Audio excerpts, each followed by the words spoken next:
Hi, I'm Todd Fonestock, author of The Wishing World, and this is The Wishing World History Part 6.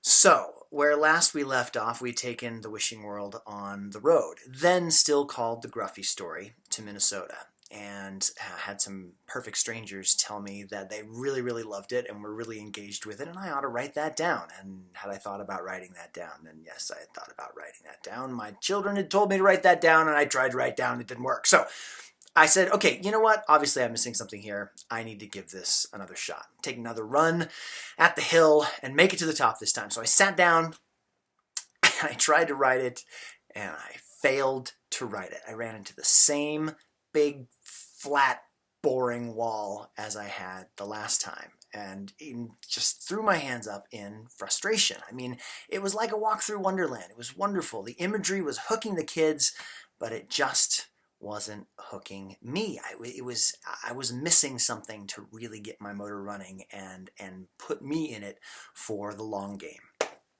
So, fast forward a few months. I'm still continuing to tell the story to the kids while they go to sleep, and we go to Carbondale to visit our friends Seth and Adriana Brown and their 3 children, and we have friends from out of town.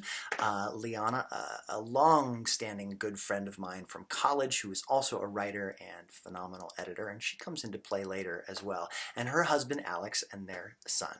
And then, of course, my 2 kids. So we had this passel of 15 kids.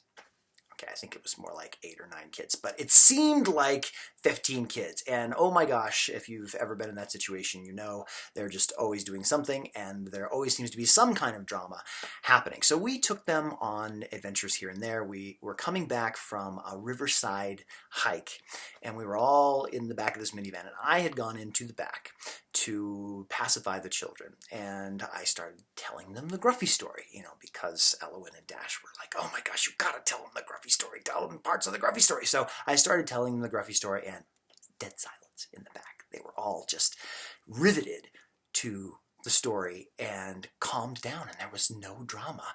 And I told the story, and when we parked and the kids got out and the bubbling, boiling mass of chaos rolled onward, Liana's husband, Alex, turned around and just fixed me with a gaze, and he said, you have something there. They were captivated. Have you ever thought about writing that down?